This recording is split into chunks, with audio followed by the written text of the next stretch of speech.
Where were you at when I popped off? Riding a coupe with the top off. I cannot fuck with no knockoff. I'm in the stool like a pop star. Damn it, I feel like an outlaw. You wanna talk with about dog? I'm in the room with the outlaws. I'm in the room with the outlaws. Let me deliver the home run. I'm calling this one a walk off. What's going on, everybody? We back again. Welcome to Jumping In with Jack, man. Draft is over. We've gotten everybody's today teams now. A couple UDFAs are getting signed today. So we're going to go over the winners and losers of the NFL draft. Let's jump into it. All right. We're going to start off with losers because I feel like the winner should be the backside of it. At the end, we'll probably go through my team as well with the Bengals, but we're going to go through the winners and losers first. All right, losers. Starting off first. And it's no offense to anybody team. It's just personal opinion, how I feel about it. Detroit Lions. They solved a couple issues here and there where they needed some help. I think they brought in Tyleik Williams, which could help out with the pass rush on third down, taking DJ Reader and letting him be a focused run defender. Tate Ratledge, it helps out the offensive line, bringing another guard, or bringing a guard in that could probably fill the position and keep that offensive line as high standard as it is right now. At a high standard it is right now, with also bringing in Miles Frazier, who's also a guard, who I think can fill in that other spot and basically make their offensive line whole again. Pick I didn't like, and I just didn't think it fit them very well. Isaac Tesla, not a slight on the player, but just I don't think that's the guy for them.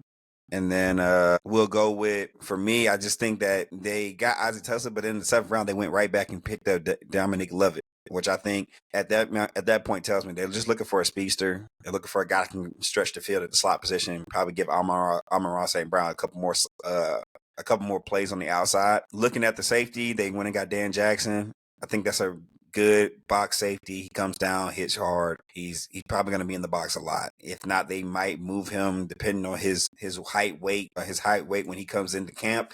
I think they might move him to backer. For me, I think he's a box safety. They're probably going to go, when they try to go heavy nickel, bring somebody in that could really stop the run if teams run out of that, 31 personnel 31 personnel where they have 3 receivers, 1 running back, or two receivers, slot, tight end, and a running back. Just again, a heavy set where it's more spread instead of a heavy condensed set where it's more tight ends instead of receivers. I think that's where he'll be used. Ahmed Hassanin, I don't really know much about him, but I just still think that the edge room could have did better in the edge room. I think you probably could have replaced Isaac Tesla in the 3rd round and probably got you a better edge. Put somebody on the side of on the other side of Aiden Hutchinson that could have probably been a better fit for him. If he ends up working out and they prove me wrong, it is what it is. But for right now, I have them as losers. Next up on the list, we got the Tampa Bay Bucks. Their 1st round was a head scratcher for me. I don't think Emeka Egbuka was a guy that they really needed. Seeing how the wide receiver room is right now with Chris Godwin, Jalen McMillan, and then you still got Mike Evans, obviously, who's Mr. Consistency. I'm not mad at the Tez Johnson pick in the 7th round. The reason why I'm skipping from 1st to 7th, because those are the 2 receivers that were taken in this draft by them. I think that really was a reach in the 1st round for them because they really didn't need Emeka Egbuka.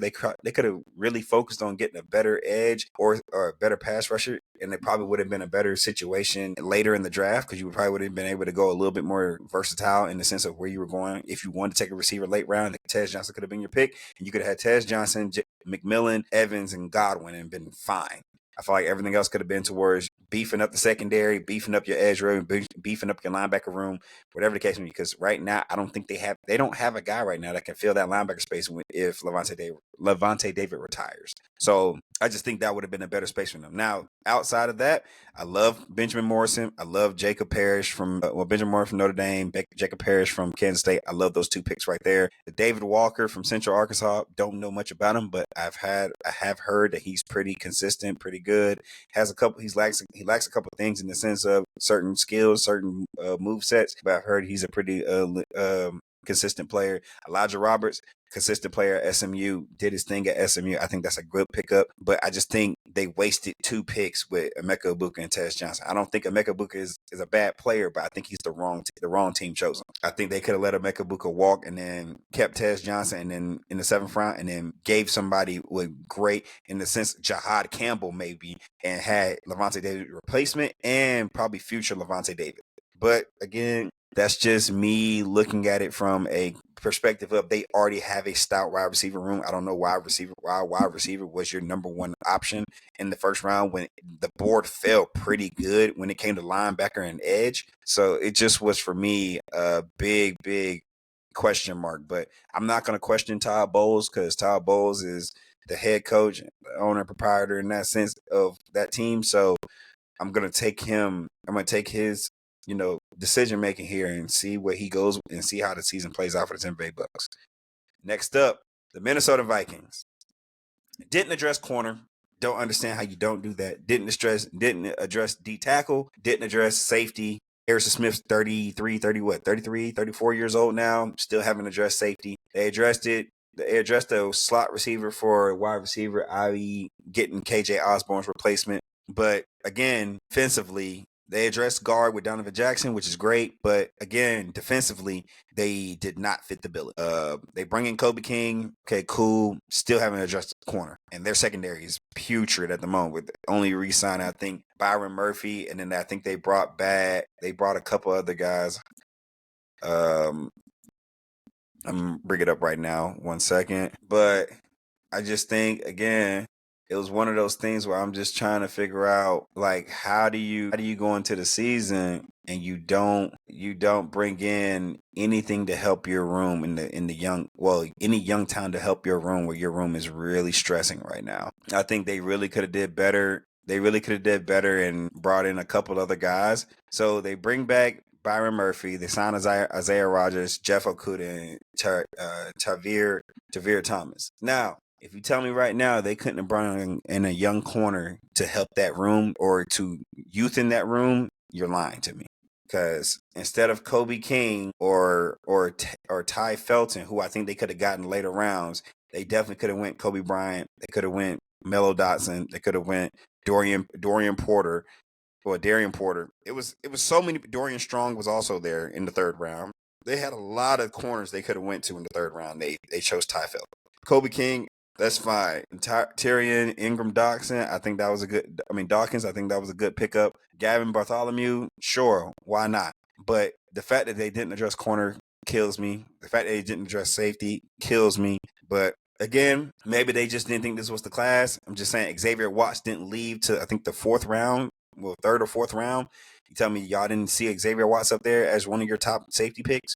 You tell me right now you didn't look at any of the corners when in the second or third round. I don't think, the third round, which was their pick. By their pick in the third round, which was where's the Vikings? Hold on. Vikings were the last pick of the third round. At that point, the guys that were still available, and I'm going to go to the fourth round just to name corners taken. Quincy Riley was still available. If I go fifth round, Mac McWilliams was still available. Jason Marshall Jr. from Florida was still available. It was multiple corners available. Jordan Hancock, Zach Frazier from UTSA were both still up there. Denzel Burke from Ohio State was still up there. You have multiple ways to upgrade this cornerback room with younger talent. Even if you want to go safety, let's just say you wanted to go safety that round. Craig Woodson from California was still up there. That could have been a great pickup. You could have had Billy Bowman. Could have been a great pickup. Lathan Ransom could have been a great pickup. Malachi Moore was still there from Alabama.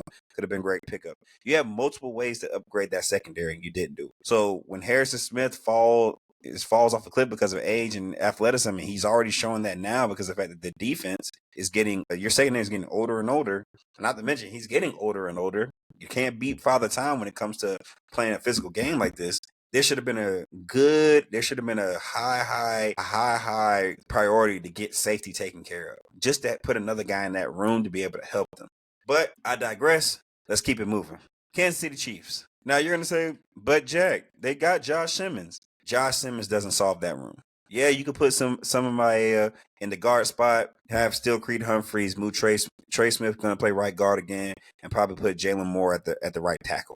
Cool. Or if you have Jalen Moore at right tackle, or if you don't put Jalen Moore at right tackle, put Jawan Taylor back over there and just hope to God that, he's better than he was last year and you don't face the Eagles again. That's just being real. I just think, again, you could have double dipped at tackle, brought in two young guys, and basically set your lineup for the next 2 to 3 years.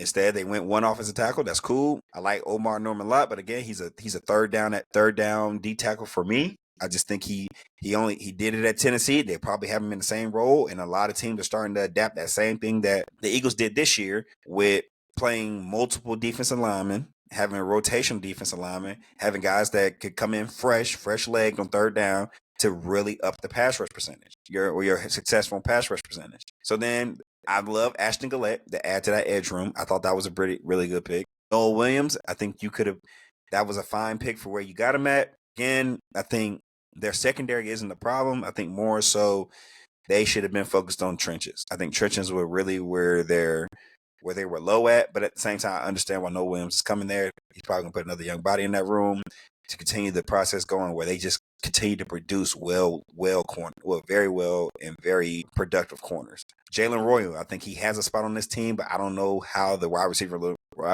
is going to set out now that D-Hop is gone. Marquise Brown is Xavier Worthy has a specific role with them, and I think his role is very specific.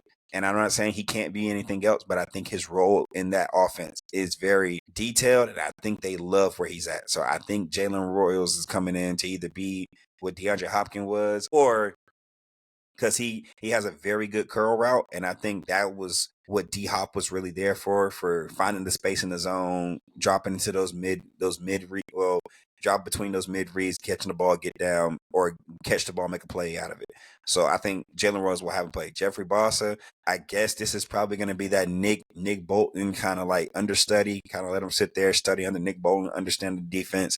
And when Nick Bolton gets too old after this contract, I think that's who's going to be able to fill the role. But again, way more priorities. Rashard Smith, I think he will come in and probably play. I think they're looking at it in the sense of Kareem Hunt, Elijah Mitchell, Isaiah Pacheco. They know those two guys Elijah Mitchell's coming off injury. Kareem Hunt, I think, got hurt at the end of the year, but again, is older. I think they're just setting themselves up. So if Kareem Hunt just doesn't fit the bill, they can let him go. They got Rashard Smith can come in and play, and they'll have three young guys.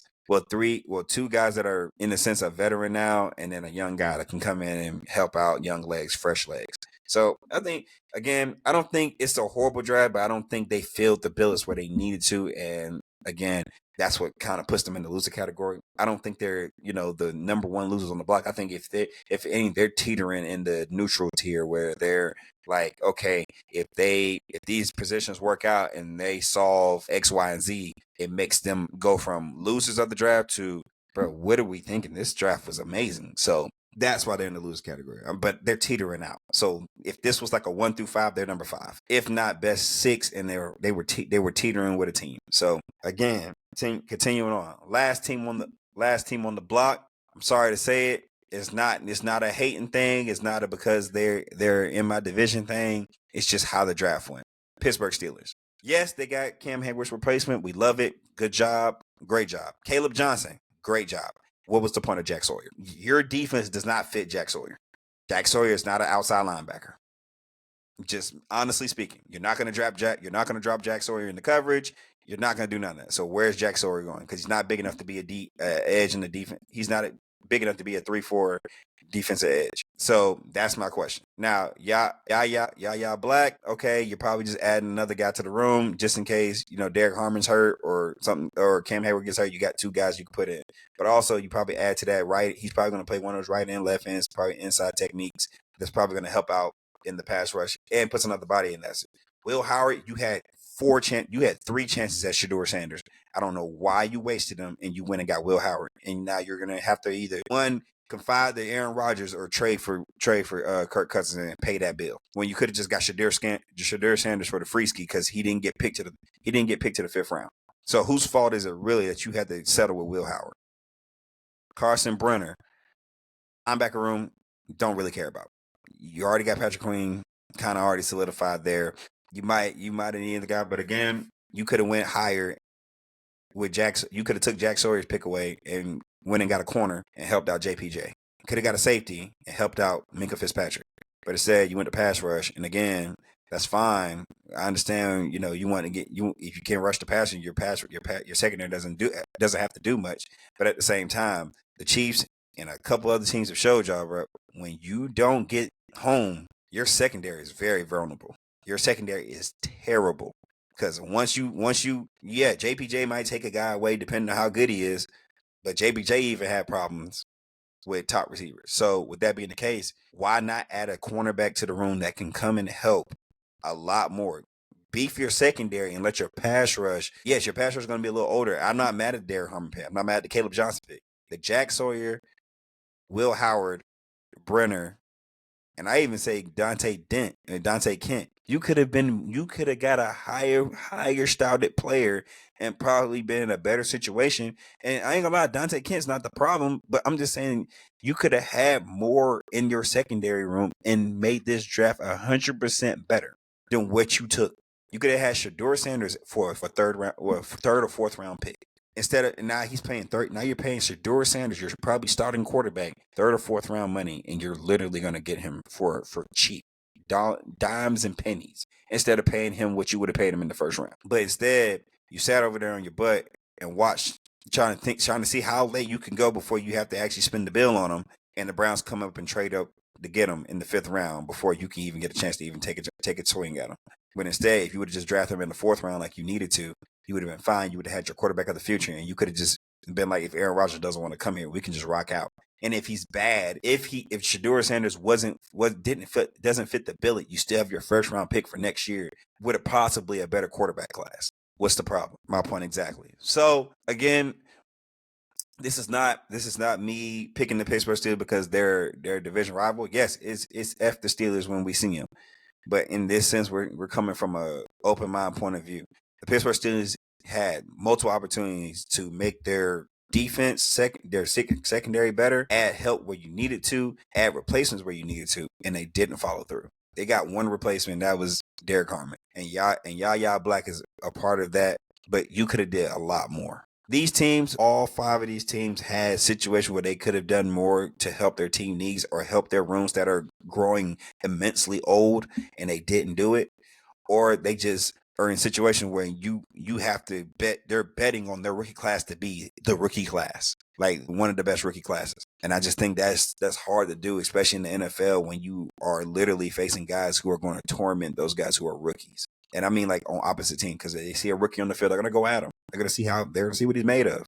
And if he ain't made of the right material, they're going to tear him apart. And it's either he going to learn from it or he's going to fall off the cliff. And you got to try to make sure he doesn't. So for me, I just felt like these teams had pieces that they could have put on their team that could have made their draft 10 times better and probably would have put them in a situation where they would have been winners in this draft. But speaking of winners, let's talk about them. First up, I was thinking about putting the jersey on just because the fact that they really went into the draft and they had a game plan, they executed.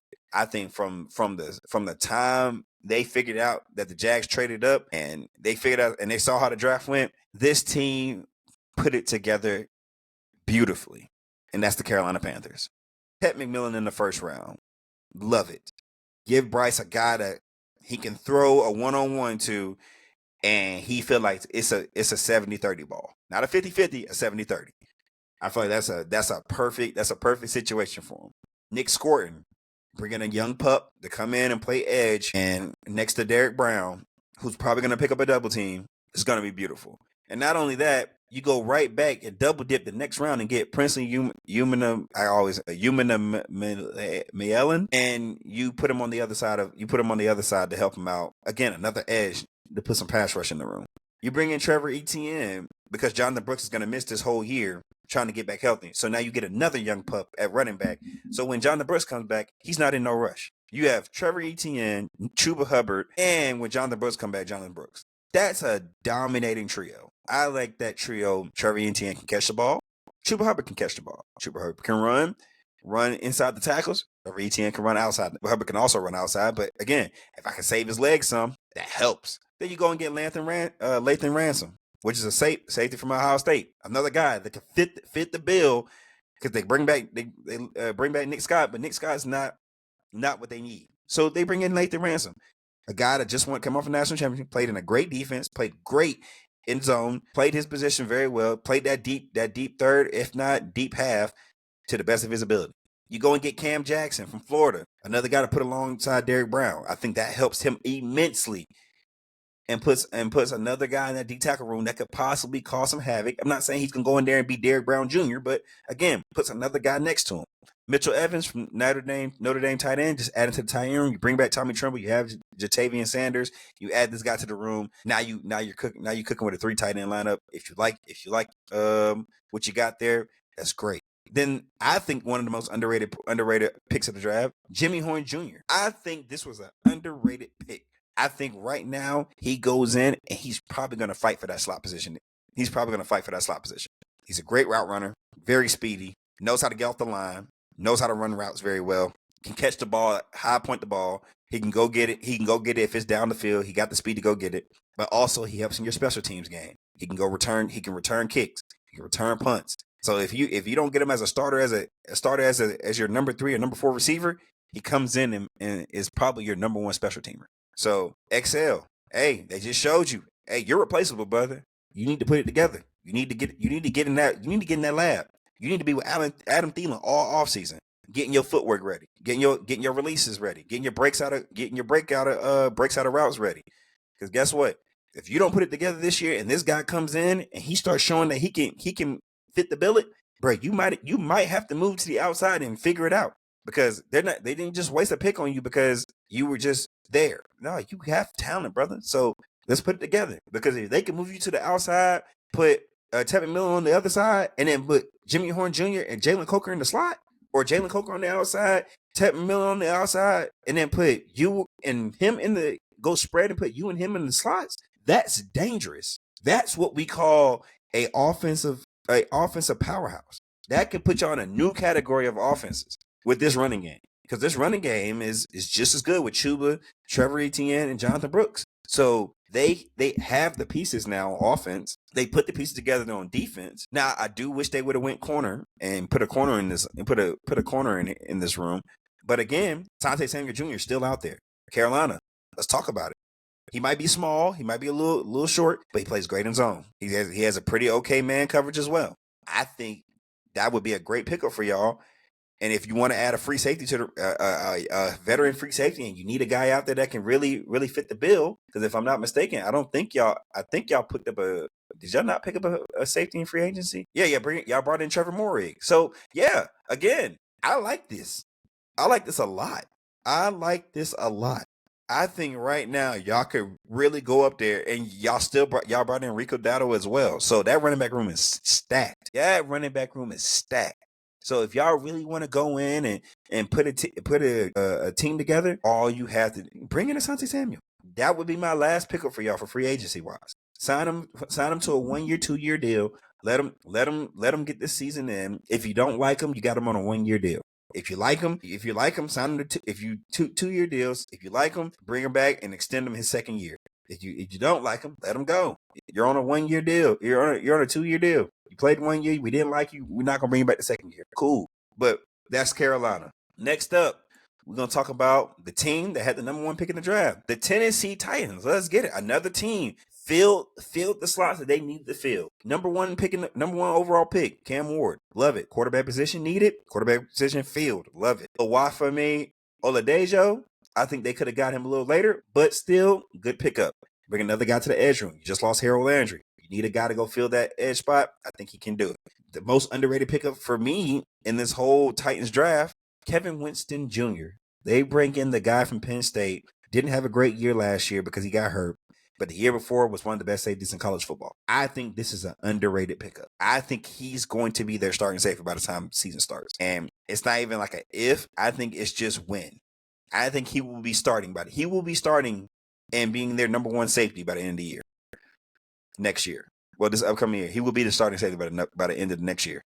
They bring in Chimere Dike, wide receiver from Florida. Nice guy, good route runner, can get open. He was one of their speedsters last year. A lot of crossers underneath, deep downfield slot phase. I like him. They bring in Gunnar Helm at tight end, safety blanket, good run after catch. Doesn't fumble very often. Okay blocker. Not gonna say he's the greatest, but he's an okay blocker. So you're not gonna have to be like switching tight ends like that just to bring in a blocking guy. I think this guy can do inside split. I think he can zone block. I think he can get to the second level, take on linebackers. I think his biggest problem is sometimes he does get a little handsy and does hold sometimes. So he ruins he does cost his team some plays in the running game. But I think not more likely out of 10, good blocks. I think sometimes he did get flags sometimes, but I think some of those flags that he got, they were a little bit controversial depending on how you look at them. Because sometimes it was, I don't feel like it was a hole. It was just literally he was finishing through the whistle. But continuing on, then you bring in Alec Ayo-Minor, wide receiver from Stanford, big body. Calvin Ridley's obviously a smaller guy. You bring in a big body to help him out, on not only Cam Ward but help out that receiving core. I think they need a big body guy, a guy that can go get one-on-one balls. I think this is another guy, 70-30, 60-40. I think, and guess what? He's the 70 or he's the 60. So depending on the corner, obviously corners are now becoming those taller, lankier guys. This is a guy I feel like big body, box him out, toss it up. I got you, Cam. I think this is another guy that's like that. They go in the 5th round, get Jackson Slater from Sacramento State, another guy that can come help out that offensive line. I think this is a guy that literally will come in, possibly fight for a position. I can't even lie to you. Marcus Harris from California, cornerback. Don't really know much. I'm not going to lie and act like I do, but I think he'll come in, probably be a guy they put in to help out that cornerback room in the sense of the slot. I think they don't really have a solidified outside guy or a solidified slot guy. I think outside they're pretty okay right now with L'Jarius Sneed, and I think what's buddy name? I forgot the other guy's name, but they got L'Jarius Sneed. I think they'll be okay. Now another underrated pickup, because due to the Titans are already having injury problem, well they're having injury problems in the running back room. They're bringing Khalil Mullen from Michigan, guy that runs hard. He runs very heavy. When I say this, he runs 6'2", 226, and he runs like it. He runs like he's 6'2", 226. You're not going down on the first tackle. You better not arm tackle. You better come with your lunch pail. So I think there's another guy they're gonna bring in. Tyjae Spear goes down. Guess what? We're good. Tony Pollard goes down. Guess what? We're good. We got a third down back. We got a short yardage back. We got a guy who can run it on first and second down. If they want to switch, if one of those guys get hurt, they're fine in the running back room. This draft, they filled their needs. They came in, they did what they needed to do. Cam Ward has people to throw to now. And not to mention, I've already heard Xavier Restrepo is one of those guys signing with Tennessee. Very good pickup. Not to mention, they went and got David Bender, short tackler, good linebacker. I think he'll make that roster. Continuing on, if not, he'll be a practice squad player, and I think he'll probably make it from the practice squad or he'll be a great special teamer. He played special teams at Texas, did a great job at Texas at special teams, so I wouldn't be surprised if he makes the squad off of special teams. Also, Xavier Restrepo, a guy he's already been throwing to from his time in Miami. I think he's another guy that could possibly make this team be their slot receiver. His 40 time kind of killed him because he ran a 4.8 didn't run at the combine, ran a 4.8 at the pro day. Not very good. That's why stock dropped. Hated for him, but at the same time, I think he'll be able to make a difference on that team, especially at the slot. If they don't like him at the slot, great practice squad player. Not to mention, I think that keeps Calvin Ridley on the outside, gives the slot position opened up to a bunch of guys. If not, Calvin Ridley moves to the slot. They move Alec Ayo-Minor to the outside, and they have Ayo-Minor. Oh no, not even that. They move Calvin Ridley to the other side, move Ayo-Minor to the X receiver, and they put Chimere Dike and Restrepo in that slot spot, and they let them fight it out for the slot. I think that's a great situation. I think that's not a bad situation at all. But at the end of the day, Titans, great draft.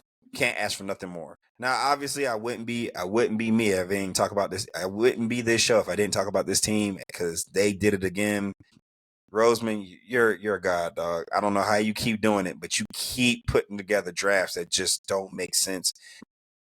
They are just amazing drafts. Let's talk about it. So, jumping into the Philadelphia Eagles, they had needs. Tight end, they could have brought a slot receiver in. They needed an offensive guard. I think they did that. Only position I think they didn't fill was tight end, and then honestly, wide receiver. I don't think they really cared too much because guess what? They don't really their slots don't really pick up that much traction. And I'm not saying it in a bad way. I'm just saying it in the sense of the way they move, the way their teams are set up. They don't really worry about. And they brought in Terrence Marshall. And I think they still have, what's the buddy name, from the Washington Commanders. I forgot his name at the moment. It'll probably pop back up to me in a minute, but just continue on with the draft. You got Jahad Campbell in the first round at pick 31. Amazing.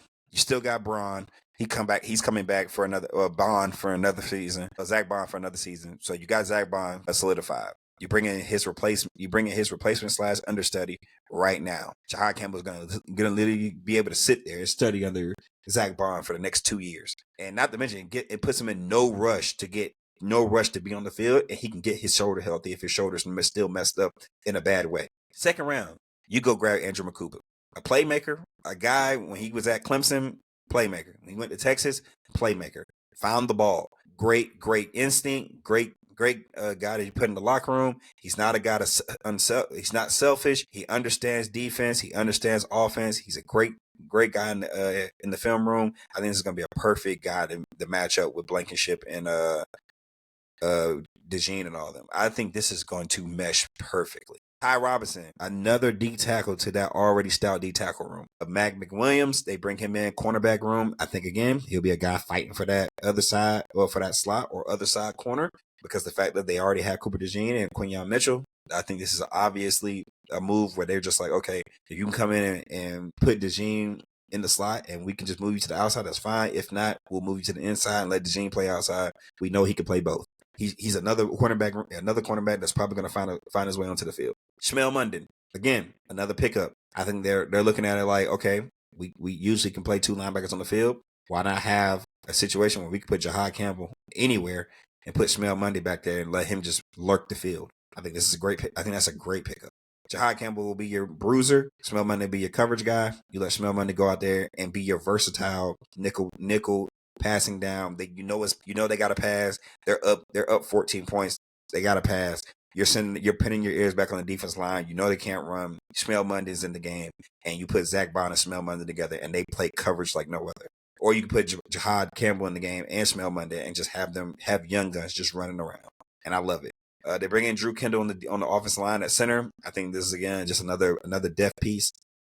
Kyle McCord, depth at quarterback, a young guy. I think that's another just depth piece. Now they go and get Miles Hennon from Michigan, and then Cameron Williams also from Texas, offensive lineman. These guys are guards. These guys are going to be guards / tackles because Lane Johnson's career is slowly coming to an end. I think he Hall of Famer, 2-time Super Bowl champ, probably one of the best right tackles in football that we've seen in our history, but in our era. So I think shouts out to Lane Johnson. But again, great job on his facts. But then this is the most underrated pick of the whole. I think this is the most slept on pick in the whole draft. Antoine Powell-Ryland from Virginia Tech goes to the Eagles in the 6th round. Last pick of the draft for the Eagles. The guy had 15.5 sacks last year, and the year before that he had 9.5. Production shows. Great get off, good hands, can bend the edge, very good player. And now you're telling me he gets to get one-on-ones all game, and probably going to be a rotational player. So it means he's probably coming in on 3rd down on pass rush. So 3rd and 8, 3rd and 7, where you know it's a pass, you know it's a drop back. You're putting Antoine Powell-Ryland, probably Nakobe Dean, probably a couple of those other guys, Jalen Carter, and Jordan Davis. Get the Panayers back, and now you got this young gun who's already a really good pass rusher in this defense. He's gonna love it. I think he's gonna love every minute of it, and I'm happy for him. So Eagles, hand clap again, Howie Roseman, you did your thing. But we're gonna continue on. Next up, and this is a team that I really do not want to get better, but they're getting better every draft. We thought this year once their secondary kind of went awry and they kind of lost a lot of people in the secondary, that they were gonna have a fall off season. They were gonna need time to rebuild. Their GM said, "No, hold my beer. Let me go ahead and get back to work." So we're gonna talk about the Buffalo Bills. Maxwell Hairston in the 1st round, great zone corner, great job. You come right back and get TJ Sanders, defensive tackle, South Carolina. Jesus. I don't even got to speak on it. You already know TJ Sanders is a monster. Come right back, get another monster. And when I say a monster, I mean physicals-wise. Landon Jackson, Arkansas. 6'6", 264, and you get to pair him up with Joey Bosa. I think Joey Bosa's going to love this guy. Good motor, big, strong. Probably gonna be a guy. He's gonna sit in Joey Bosa's left pocket and just learn. And then when he gets his time to shine, he's just going to shine. Okay? And then you're like, okay, well, we need a guy that fit on the inside with Ed Oliver and them boys. Let's bring in Deion Walker, another big body. A big body. And when I say a big body, I mean a big body. 6'7", 331. So you tell me right now, not only do I bring in TJ Sanders for pass rush and somewhat rundowns, Landon Jackson, the filling on the other side of Joey Bosa. I bring in Deion Walker for the run game, and he could fill the gap, hold the line of scrimmage. This defensive line looks better already. I'm talking about really good. And not only that, I still have Ed Oliver and those boys still sitting there. So Gregory Rousseau, Ed Oliver, TJ Sanders, Landon Jackson, Deion Walker, Joey Bosa. And you tell me this team didn't get better? This team looks amazing on the defense line right now. Then you said, okay, but they still need corners. Okay, no problem. Jordan Hancock, cornerback, Ohio State. We need another one? Okay, bet. Let me go get Dorian Strong, Virginia Tech, cornerback, Virginia Tech. So now they have three young corners out of this draft. All guys that were scouted third, fourth, and fifth round. So then, okay, well, what about your tight end room? You need y'all run the ball, but y'all tight ends can't block like that. Oh, no problem. We go get Jackson Halls from Georgia Tech, blocking tight end, does very well in blocking because they're run the ball heavy at Georgia Tech. But what about tackle? Okay, cool. We'll go get Chase Lund from UConn, offensive tackle. Possibly can move the guard. But your wide receiver room, okay, let's go get Caden Prather from Maryland.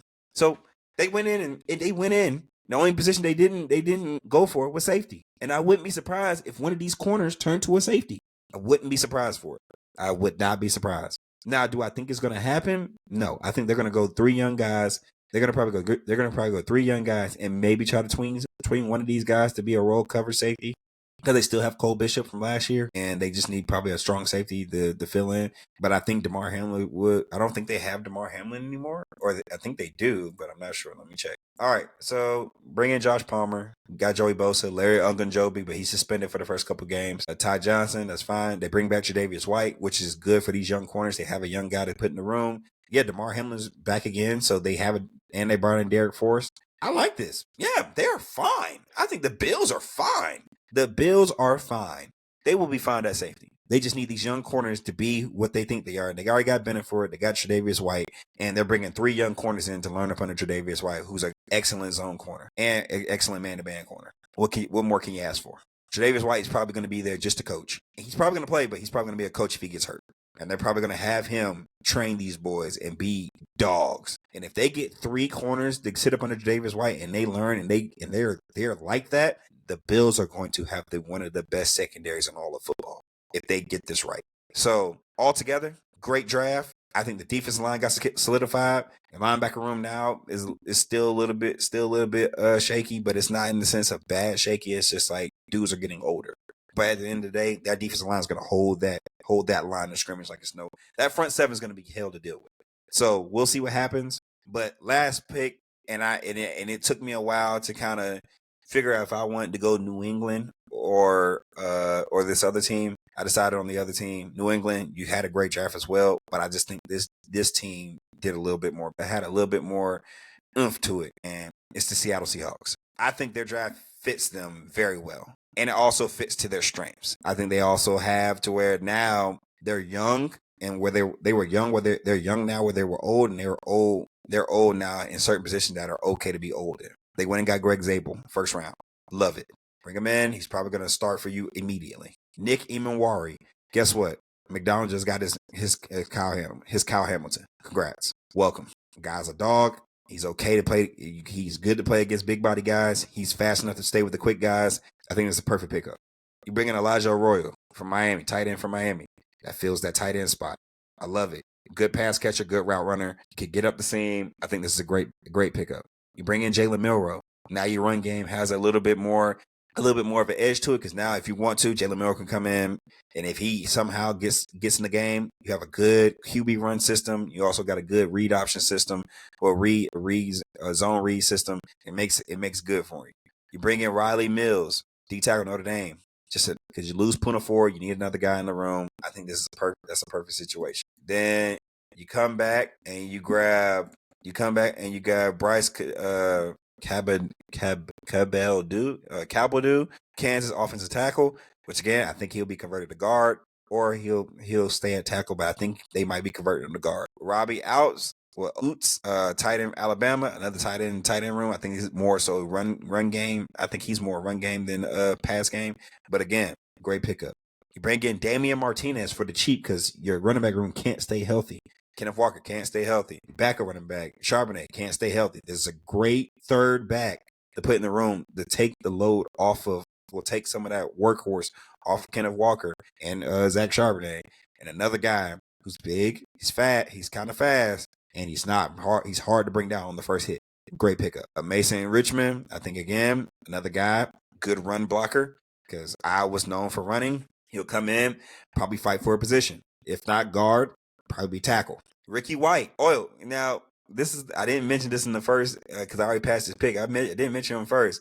Torrey Horton and Ricky White as wide receivers. You bring them into that wide receiver room with Cooper Kupp and JSN. I think this is a perfect situation. You got a speedster where you can put him on the outside if you want to. You can move him to the slot if you want to. You got Ricky White, same ordeal, got speed, pretty, not the biggest guy, but a pretty stout guy, 184, 6'1", 184. Come in and probably right there with you, play that 3 or 4 receiver, or if not, move Cooper Kupp inside and move to the outside and give you something on the outside. I think it's a perfect situation for the Seattle Seahawks. I think they found their 2 young guns. They could probably fit the billet when Cooper Kupp retired or Cooper Kupp gets through his contract. You got a quarterback that can fill the billet if Sam Darnold doesn't work out. You got Elijah Arroyo at the tight end spot. You got Oos to be his second, his running mate with the running game. You bring in Nick Emenwari. You bring in a safety that could possibly be your Kyle Hamilton and give you more defined roles for not only him, for Devin Witherspoon. Tariq Woolen could feel better, and also you youthen your safety room. So they put themselves in a great spot. Greg Zabel, we already know what he's going to come do. He's coming to go put people in the dirt. Great offensive lineman pickup. So all in all, Seattle, great job, hand clap. He could possibly play. Greg Zabel could also probably play your center position. But again, I think that's what they're looking at. They're looking at guard or center for him. I think he'll probably play center for them. And that's just honestly speaking because he's that smart, that good. He doesn't shy away from the contact, and he's very good in pass protection and very good in the run blocking scheme. So I think this, and I think it wouldn't take him long to pick up understanding, the center spot. So very smart, very cerebral. I think this is a guy that could possibly come in right now and probably start center and take him a year to probably get it down packed, and then he's your defined center for the rest of the time there. So again, Seattle, great draft. I think your GM went in, said, hold my beer, and guess what? It was held, and he went to work. I'm talking about straight went to work. Best draft of the whole draft, though. Man, it's still Howie Roseman. I don't care. The Philadelphia Eagles again. I just think the fact that they went in just looking for depth and came out with possible starters is insane. I think they have guys on this roster right now on this draft roster right now that could probably come in and start immediately or be a very high productive piece in their offense and or defense. So we'll see. But that's my winners and losers for the NFL draft. Let's go to my team, Cincinnati Bengals. I'm not mad at the draft. I don't think it was a bad draft. I'm mad at possibly 1 pick, if not 2. Shamar Stewart at the number one spot. Well, at the 17th spot. 37 games, 4.5 sacks. You want me to believe in a pass rusher? Believe him as a pass rusher. Now, am I going to say he's going to suck in the NFL? No, because I'm hoping he does well. He proves me wrong, and we don't even have to think about him in the sense of why do we draft him. I want him to succeed, be the best player he can be, because if he's the best player, if he's the player that we think he's going to be, he's an all-pro. He's an all-pro. If he comes in and it was just because of the scheme and the team he was on at Texas A&M, he's an all-pro. If he's Black Sam Hubbard, we're in the same situation we were last year. Simply put. Next pick, Demetrius Knight, Jermaine Pratt 2.0. I think he's a great pickup. I think he'll come in, do well in the run game, and pass game, I think he won't be bad. I think he'll be pretty legit in the pass game. Good tackler. Doesn't miss many. Next pick, Dylan Fairchild. Love it. We needed a guard. We got a guard. We went and double dipped in the 5th round with Jalen Rivers. Another guy. I think he'll fight. Him or Dylan Fairchild will fight Cordell Volson for that left guard spot. I honestly think so. I think we'll possibly have 2 rookies starting that guard this upcoming season. And I think that's honestly speaking. I think they'll beat Lucas Patrick and Cordell Volson out for their jobs. I honestly think so. I think they're going to put Dylan Fairchild next to Amarius Mims, and they're going to put Jalen Rivers right next to Orlando Brown, and we're gonna run it like that. I think honestly that's what's going to happen. It's not to say that they can't. It's a promising thing. It's not a promise. I think that's what's going to happen. Fourth round, we go Barrett Carter, Clemson. I think this is a good pickup. I think this is Logan Wilson's backup, if not replacement. If Logan Wilson goes down again, I don't feel very bad about having Barrett Carter back there as the second linebacker in the room. I think they also are looking at it in the sense of versatility as well. If we get to a passing down and you can have Barrett Carter and Logan Wilson both back there, both good pass coverage guys, I think they look at that as a win. I think they look at pin your ears back, defensive line, go get it. We'll make sure the coverage is right. Last but not least, in the 6th round, last pick of the draft, we go and get Taj Brooks, big back from Texas Tech. A guy I think doesn't go down on the first try. Very, very small, very stout though, 5'9", 214, and he runs like it. Doesn't go on the first tackle, low center of gravity, bounces off, bowling ball. But guess what? The guy gets it done. Short yardage, big yardage, long runs, short runs. He does it all. Only thing I think is I think they're looking at him more is for short yardage, more for when we get to those 4th and 1s, we're not passing the ball, we're running it. I think they're going to use him more in the sense of zone runs on those 3rd and 3s, those 4th and 1s, those 1st and 10s. I think you could see if Chase Brown's not in the game, it's Taj Brooks. I wouldn't be surprised. I think they'll like him more. I think they'll like Chase Brown more in the role of, 1st, 2nd down. We can kind of be a little bit more versatile. If we want to run zone with Chase Brown, we can. We want to run zone with Taj Brooks, we can. I think Taj Brooks is there to not only be short yardage, but also give Chase Brown less of a workload to make him more effective in the pass game. So I think this is all in all. I think this is an okay draft. I'm not gonna say it's a great draft because Shamar Stewart has to prove me wrong. I don't think he's a bad player, but at the same time, 4.5 sacks in 37 games doesn't show me that you're a great pass rusher, and that's what we needed. So at the end of the day, I feel like we'll be okay. But at the end of the day, I feel like we have a lot of people that have to prove that they are worth what we picked them for. Demetrius Knight, I think he has to show that he's worth the 2nd round pick. Dylan Fairchild, I feel like he has to prove his worth. Jalen Rivers, worth. Barrett Carter, worth. Taj Brooks, I don't think you have a biggest thing to prove, but you have to prove that you belong in the league. Because a 6th round pick, usually that's a throw it up in the air, take a chance on the guy pick. Which means if they picked you 6th round, I know it was because of depth in this class, but at the end of the day, we have 3 running backs already there with Samaje Perine, Chase Brown, and I'm pretty sure we brought back another guy, which was, I want to say, yeah, we brought back Samaje Perine, we brought back Chase Brown, and I think we still are on the dockets right now for, what's buddy name? Got the neck injury last year. I forgot his name, but yeah, we got 3 running backs on the roster. So you're gonna be fighting for a practice squad spot, or you're gonna be fighting for a number 2 or number 3 spot on this team. And I want to see you succeed, man, because I think you could be a great asset to this team. But as for great assets, we've had a great show. Like, comment, subscribe. It'll be on YouTube, Spotify, Apple Podcasts. Share it to your friends. This is Jack. This is Jumping In with Jack, and we are out.